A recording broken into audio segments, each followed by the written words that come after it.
를 원합니다. 저는 군 생활을 좀 특별하게 했는데 안양교도소에서 했습니다. 그 재소자로서 죄수로서 있었던 것이 아니라 원래는 육군으로 입대를 했는데 그 법무부로 파견이 돼서 그 교도소에 있는 경비 교도대로서 그 2년 2개월 동안 군 생활을 했었습니다. 근데 그냥 보통 군인으로 있었던 게 아니라 또 특별히 취사병으로 근무를 했었기 때문에 이 취사병들이 하는 일이 꼭 있는데 그게 뭐냐면 일주일에 한 번씩 그 교도소 안에 그 두부 공장이 있습니다. 그 두부 공장에 가서 두부를 타와야 되는 거예요. 근데 이 두부가 가서 타러 가면 바로 나오는 게 아니라 짧게는 10분, 길게는 30분 정도를 항상 기다려야 됩니다. 그래서 거기서 기다리다 보니까 거기 있던 분들이랑 대화를 나누게 되고 그래서 친해진 분들이 몇 분 계셨었는데 그 중에 한 분이 저에게 어느 날 갑자기 정색을 하면서 이렇게 얘기를 하는 겁니다. 그게 뭐냐면 내가 운이 없어서 교도소에 들어왔지 여기 있는 사람들과 나는 다르다. 근본적으로 다르다. 이런 얘기를 하시는 거예요. 그 이유 중에 하나가 뭐냐면은 이 교도소가 아시는 분들은 아시고 모르시는 분들은 모르시겠지만 그 죄질에 따라서 분류를 해놓습니다. 그래서 강도는 강도들끼리, 도둑은 도둑들끼리, 그 다음에 교통사고를 일으키신 분들은 교통사고를 일으키신 분들끼리 이렇게 분류를 해놨었는데 그때 두부 공장에는 특별히 누가 많았었냐면은 이 도둑들이 굉장히 많으셨습니다. 그래서 이 도둑들이 만든 두부를 먹고 저희가 살았었는데 근데 이분이 다른 분들을 가리키면서 다른 사람들은 다 도둑인데 자기는 도둑이 아니라는 겁니다. 그래서 제가 이분이 무슨 억울한 누명을 써서 들어오셨나 라고 생각을 했더니 뭐 때문에 들어오셨는데요? 라고 얘기했더니 어쨌든 자기는 도둑이 아니라는 겁니다. 그랬더니 옆에 있던 교도관이 뭐라고 하시냐면 사기꾼이야 이렇게 얘기를 하시는 거예요. 그랬더니 이분이 버럭 화를 내면서 자기는 사기꾼이 아니라 경제사범이라고 그렇게 정정을 해달라는 겁니다. 그래서 저는 이분이 사업을 하시다가 사업이 잘 안 돼서 들어오게 되신 줄 알았는데 그분이 말씀하시기를 사업을 하기는 했는데 일반적인 사업이 아니라 사랑사업을 하셨다는 겁니다. 그래서 제가 그게 뭔가 한참을 생각해봤더니 나중에 알고 봤더니 현직 제비족이셨더라고요. 그래서 제비로서 활동을 하시다가 몇몇 사모님들한테 돈을 빌리셨는데 그걸 안 갚아가지고 이 사기죄로 걸려가지고 들어오시게 된 거예요. 근데 이분이 뭐라고 얘기하냐면은 그 두부 공장에 있는 다른 도둑들, 다른 재소자들을 바라보면서 저들은 담을 넘고 또 문을 따고 그리고 사람들을 흉기로 위협해서 도둑질을 했지만 나는 그러지 않았다. 나는 친절한 말과 젠틀한 행동과 온화한 표정을 했더니 그들이 빌려주는 걸 어떻게 하겠는가? 그리고 내가 갚을 능력이 없는 걸 어떻게 하겠는가? 그러면서 뭐라고 말씀하시냐면 나는 여기 있는 흉악스러운 도둑들과는 차원이 다르다. 그래서 이분은 뭐라고 얘기를 하냐면은 자기는 죄인인 듯 죄인 아닌 죄인이라고 이렇게 얘기를 하시면서 알 듯 모를 듯한 말들을 하는 거예요.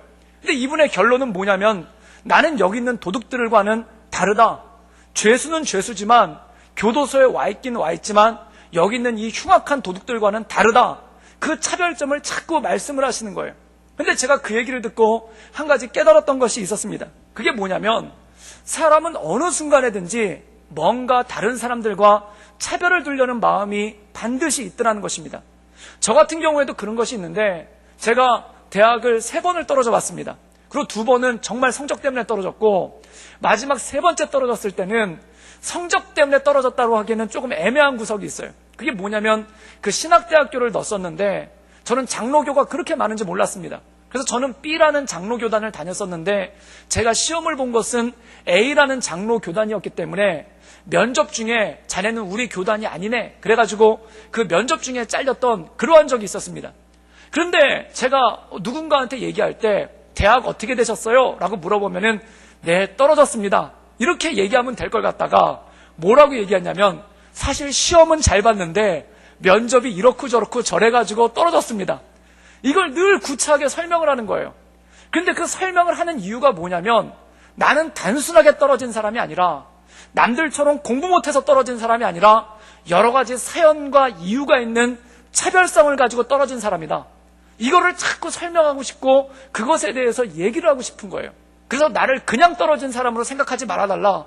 나를 단지 공부 못해서 떨어진 사람으로 생각하지 말아달라. 내 떨어짐에는 이런저런 저런 이런 사연이 있다. 이걸 자꾸 구구하게 얘기를 하게 되는 거예요. 그리고 제가 대학을 가보고 나니까 또 어떤 경우가 있냐면 신입생들을 오리엔테이션 하는데 꼭 이렇게 자기소개를 하시는 분이 과마다 한 분씩은 꼭 있더라고요. 그게 뭐냐면 고등학교 때 공부를 어마어마하게 잘했다는 거예요. 그래서 서울에 있는 국립대를 갈 수 있는 실력이었고 그 정도로 촉망을 받았는데 고등학교 3학년 때 뜻하지 않은 질병 내지 사고로 인해서 공부를 할 수 없어서 어쩔 수 없이 이 학교에 오게 됐다. 지금 내가 너희들과 같이 신학생으로 입학하긴 했지만 나는 너희들과 차원이 다른 사람이다. 나는 너희들과 같은 수준의 사람이 아니다. 이 얘기를 꼭 하시는 분이 있는 거예요.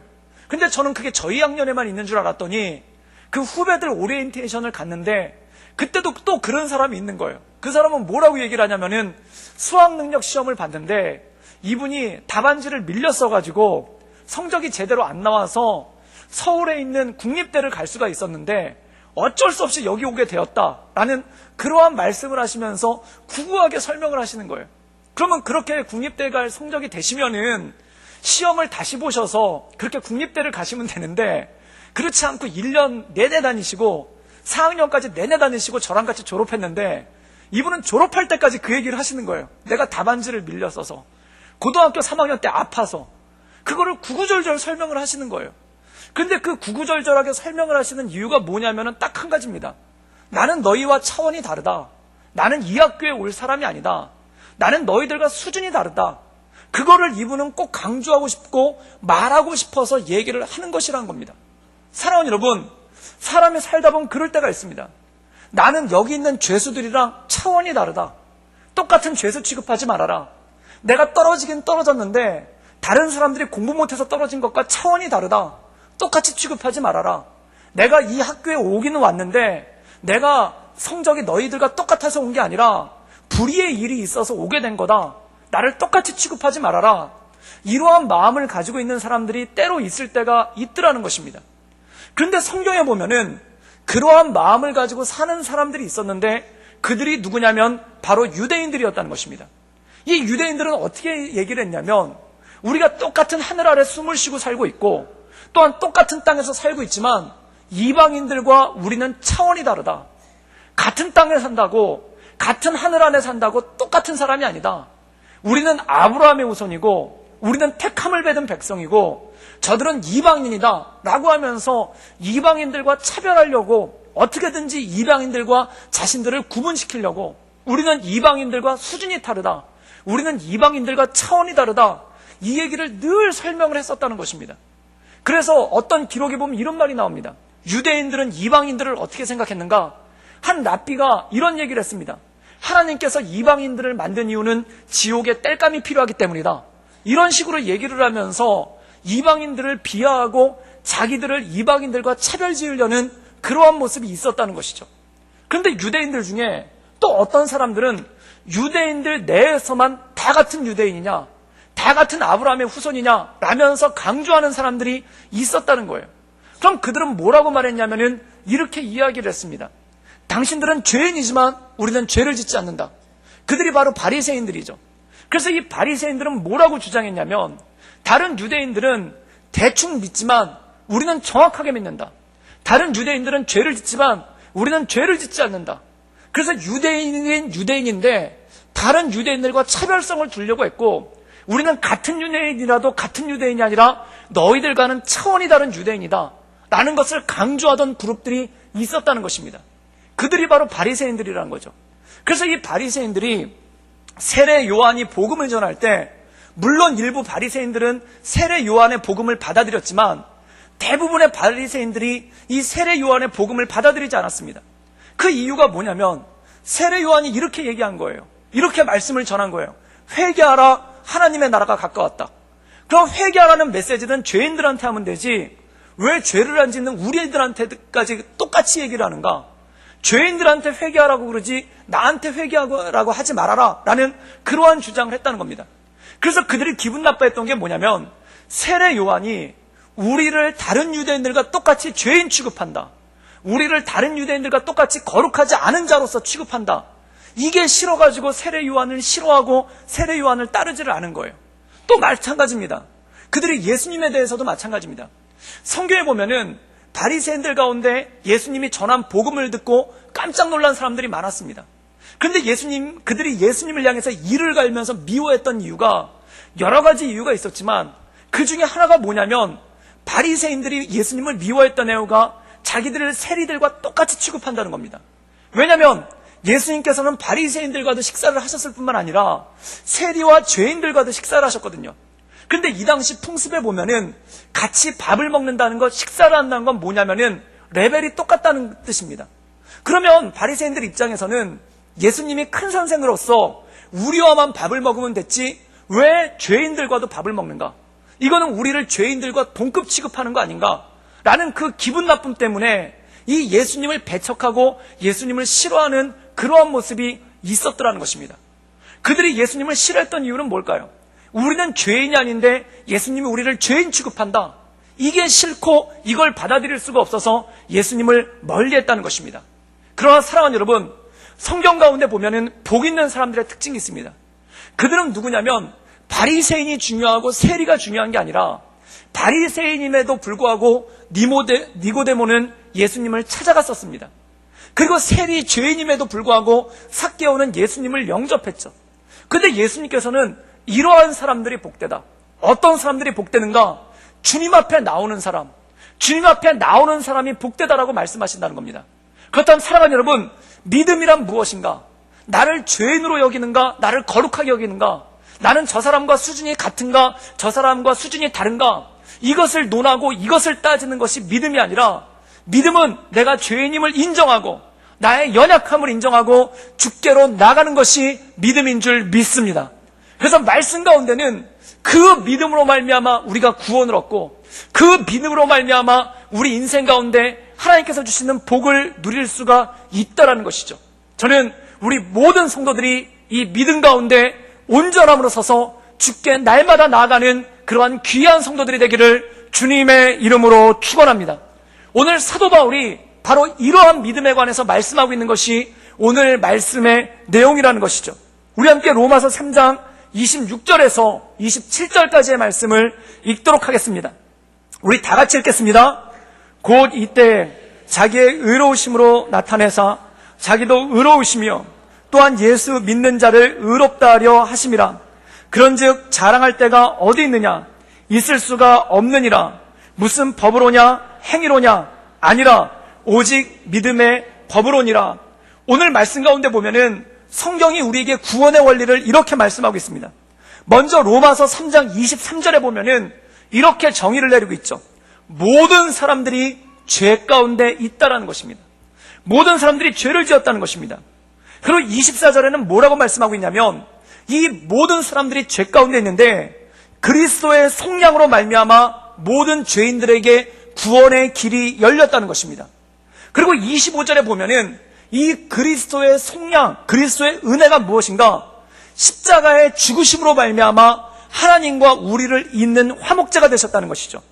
그리고 26절에는 이렇게 말씀하고 있습니다. 그렇다면 누가 구원받을 수 있는가? 죄 없다고 주장하는 자가 아니라, 나는 죄인이 아니라고 주장하는 자가 아니라 예수님께 나오는 자가 바로 구원을 얻는다는 것입니다.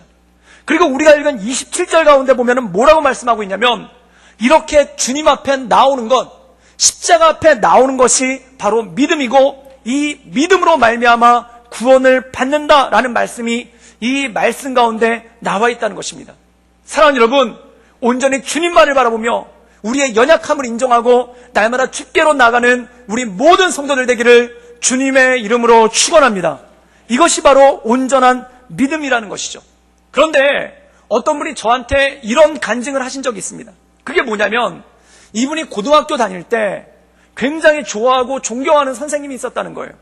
그래서 이 좋아하고 존경하는 선생님 수업을 열심히 듣고 있었는데 주변을 둘러보니까 어떤 일이 있냐면 학생들 중에 대부분이 졸거나 딴짓을 하고 있었다는 거예요. 그래서 이분이 너무 안타까웠죠. 내가 저렇게 존경하는 선생님이 수업을 진행하고 있는데 이 수업을 안 듣고 졸거나 딴짓하는 이들이 있다니, 그래서 그것 때문에 마음이 불편한 거예요. 그래서 이분이 수업 때마다 주위를 둘러보면서 졸거나 딴짓하는 사람들을 노려봤는데 나중에는 어떻게 했냐면은 이 졸거나 딴짓하는 사람들 이름을 적었다고 합니다. 왜냐하면 나중에 선생님한테 알려주려고. 그래서 몇 날 몇 시 누가 어떻게 적었나 그걸 갖다 다 리스트를 작성하고 있었던 거예요. 그래서 열심히 그 리스트를 작성하고 있는데 갑자기 선생님이 이분을 바라보면서 뭐라고 했냐면 야, 너 딴짓하지 마! 그러더라는 거예요. 그래서 이분이 깜짝 놀래가지고 선생님한테, 선생님, 저는 딴짓하지 않았습니다. 저는 딴짓하는 애들 이름을 적고 있었습니다. 라고 얘기했더니 선생님이 이렇게 말씀하시더라는 거예요. 그게 바로 딴짓이야. 이렇게 얘기하더라는 겁니다. 사랑하는 여러분, 딴짓하는 사람 쳐다보다가 자기도 딴짓하고 있는 거예요. 그럼 딴짓 안 하려면 어떻게 해야 되겠습니까? 딴짓하는 사람들을 바라보는 게 아니라 선생님을 바라보고 그 수업에 열중해야죠. 그래야 수업을 듣는 거죠. 그런데 다른 사람들이 딴짓하고 있으니까 다른 사람들 딴짓 하나하나 누가 딴짓하고 있나 그거 이름 적고 있으면은 그거조차도 딴짓이라는 겁니다. 저는 중학교 2학년 때부터 교회학교 교사를 했습니다. 보조교사로. 교회가 너무 작아가지고 그 주일학교 보조교사로 중학교 2학년 때부터 그 교회학교 교사를 했는데 제가 한 가지 마음에 안 드는 것 중에 하나가 뭐냐면 이 아이들이 기도를 안 하는 거예요. 그래서 예배 시간에 선생님이 대표 기도를 하면은 다 두 손을 모으고 눈을 꼭 감고 기도를 해야 되는데 기도를 안 하고 장난치고 떠드는 애들이 있는 거예요. 그래서 제가 기도 시간만 되면 눈을 부릅뜨고 이 기도 안 하는 애들 갖다가 꼴밥을 주기도 하고 눈을 이렇게 부라리면서 쳐다보기도 하고 그러면서 얘네들을 기도하려고 시켰어요. 그런데 어느 순간 제가 한 가지를 깨달았습니다. 그게 뭐냐면 다른 사람들 기도시키려다가 내가 기도를 못하고 있는 거예요. 다른 사람들 기도 하나하나 그거 감시하려다가 내가 기도를 안 하고 있고 내가 기도를 못하고 있더라는 것입니다. 사랑하는 여러분, 하나님이 기뻐하시는 건 무엇이겠습니까? 내가 다른 사람들을 기도하도록 인도하는 게 아니라 내가 먼저 하나님께 엎드려 기도하고 내가 먼저 하나님께 엎드려 예배 드리는 것 아니겠습니까? 그런데 가만히 보니까 제가 주일학교 예배를 드리면서 다른 애들 예배 드리나 안 드리나 그거 감시하느라고 내가 예배를 못 드리고 있고 다른 사람들이 기도 하나하나 그거 감시하느라고 내가 기도를 안 하고 있더라는 것입니다. 사랑하는 여러분, 바리새인들의 오류가 바로 이것이라는 겁니다. 그들은 다른 사람들이 죄 짓고 있나 안 짓고 있나 그거 쳐다보다가 자기들이 죄 짓고 있고 다른 사람들이 하나님의 말씀 가운데 살고 있나 안 살고 있나 그거 쳐다보다가 자기들이 말씀 가운데서 떠나 있고 다른 사람들이 하나님께 예배 하나 안 하나 그거 쳐다보고 있다가 자신들이 예배 가운데 떨어져 있는 그러한 모습이 있다는 것입니다. 사랑하는 여러분, 죄를 안 짓는다는 건 뭘까요? 다른 사람들이 죄를 짓나 안 짓나 그거 바라보고 있는 것이 아니라 내가 하나님 앞에 온전히 엎드리고 내가 하나님께 나아가고 내가 하나님께 무릎 꿇는 것이 온전한 믿음인 줄 믿습니다. 그런데 때로 의롭다는 이 바리새인들이 어떤 죄 가운데 빠졌냐면 다른 사람들이 기도하나 기도 안 하나 다른 사람들이 예배 드리나 예배 안 드리나 다른 사람들이 말씀 가운데 사나 안 사나 그거 감시하고 그거 쳐다보고 있다가 어느덧 그들이 예배 가운데서 멀어지고 그들이 기도 가운데서 멀어지고 그들이 말씀 가운데서 멀어지는 그러한 오류에 빠지고 말았다는 것입니다. 그래서 예수님께 이 바울은 뭐라고 말하고 있냐면 의인은 없나니 하나도 없다라는 것입니다. 스스로 의롭다면서 하나님께로 나가는 것이 아니라 스스로 의롭다면서 하나님 앞에 엎드리고 있는 것이 아니라 다른 사람 기도하나 안 하나 다른 사람 경건한가 안 경건한가 그거 쳐다보느라고 본인 역시도 그 믿음의 자리 가운데 나가지 못하는 그러한 모습이 있다라는 것이죠. 사랑하는 여러분, 때로 우리가 살다 보면 이런 오류에 빠질 때가 있습니다.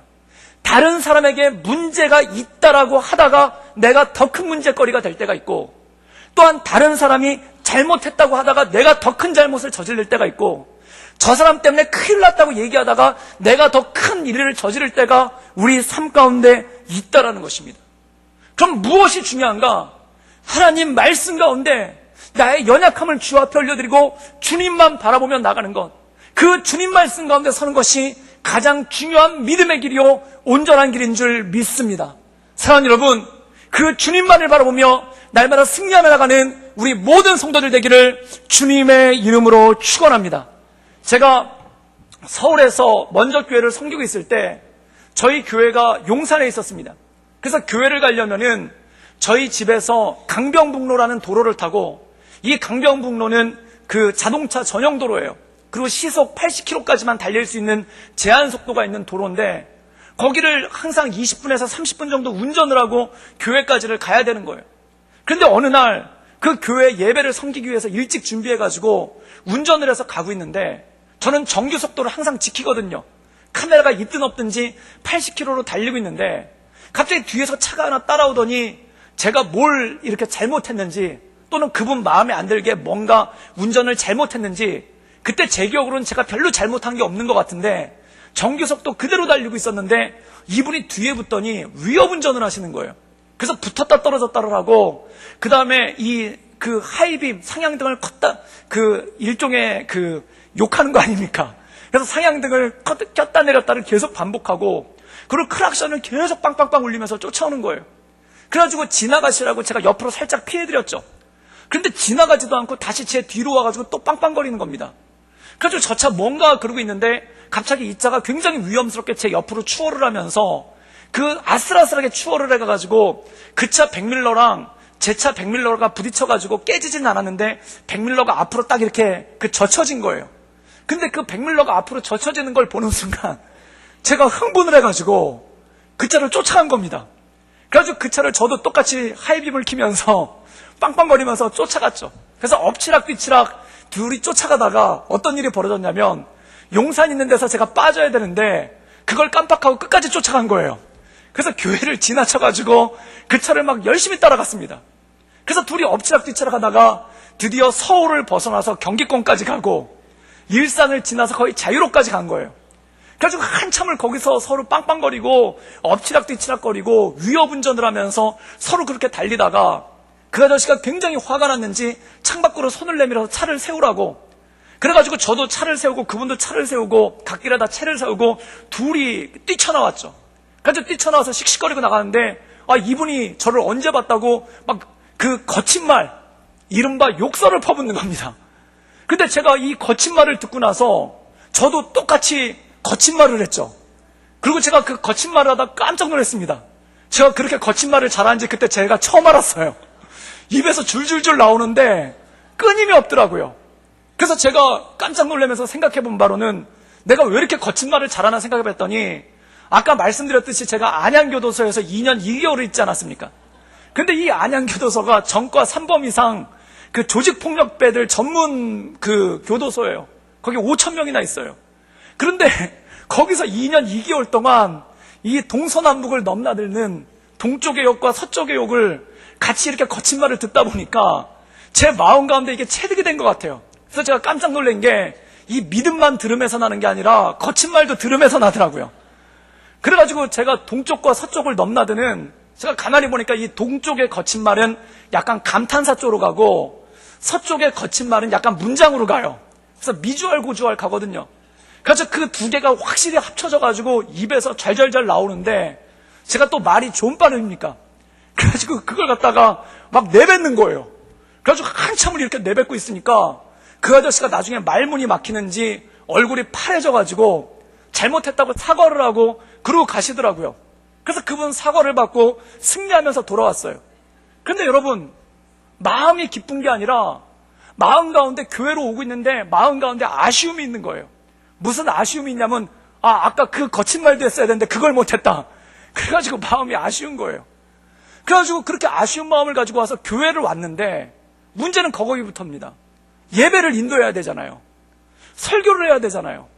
그런데 그 흥분된 마음이 일단 가라앉지가 않고, 또 하나는 뭐냐면은, 이 어떻게 한 우물에서 쓴물과 단물이 같이 나오겠습니까? 어떻게 한 입에서 저주와 축복이 같이 나오겠습니까? 그동안 신나게 이 거친 말과 저주의 말을 갖다 쏟아붓고 나니까 그 다음에 여기 서가지고 청년들을 바라면서 여러분 사랑합니다, 이게 안 되는 거예요. 이 말이 안 나오는 거예요. 그래서 땀을 뻘뻘 흘리고 고생하다가 설교를 어떻게 끝낸지도 모르고 그냥 내려오게 된 겁니다. 그때 마음 가운데 이런 생각이 들기 시작하는 거예요. 어떤 생각이 들기 시작하냐면, 내가 길을 잃어버렸구나. 왜 길을 잃어버렸을까요? 교회를 와야 되는데 그 아저씨 쫓아가느라고 길을 잃어버린 거예요. 교회에 와야 되는데 그 아저씨 따라가느라고 길을 잃어버린 거예요. 사랑하는 여러분, 성경에 보면 이런 말씀이 있습니다. 시편 1편에 보면 복 있는 사람은 죄인의 길에 서지 아니하, 복 있는 사람에 대해서 악인의 꾀를 쫓지 아니하고 죄인의 길에 서지 아니하며 오만한 자의 자리에 앉지 않는다. 다른 말로 얘기해서 사람을 따라가지 않는다는 겁니다. 악인을 따라가지 않는다는 겁니다. 근데 저는 악인을 따라간다고 할 때 악인에게 뭔가 좋은 것이 보여서, 악인에게 뭔가 매혹적인 것이 보여서 그것에 홀려서 그것에 유혹받아서 쫓아가는 것만 있는 줄 알았어요.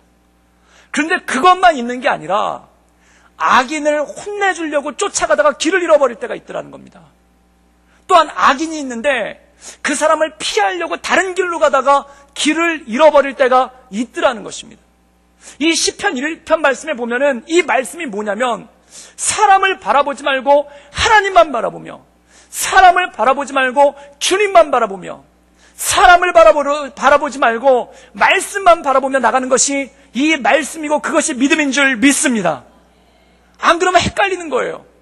단지 그 사람이 좋아서 쫓아가다 길을 잃어버리는 게 아니라 그 사람이 악한 사람이 있어서 그 사람을 혼내주려고 쫓아가다가 길을 잃어버리기도 하고, 그 사람이 악한 사람이라서 상종하지 않으려고 피해가다가 길을 잃어버릴 때가 있더라는 것입니다. 그러면 악인의 길로 가는 사람은 어떤 사람인가? 악한 사람이 좋아서 따라가는 사람만 악인의 길로 가는 게 아니라 악한 사람에게 어떤 형태로든 영향을 받아서 그것 때문에 내 길을 헷갈리기 시작하면은 그것이 길을 잃어버리게 되고 바람에 나는 겨와 같이 흩날리게 되는 그러한 일들이 생기기 시작한다는 것입니다. 사랑하는 여러분, 사람 바라보지 않고 하나님만을 바라보며 나갈 수 있기를 주님의 이름으로 축원합니다.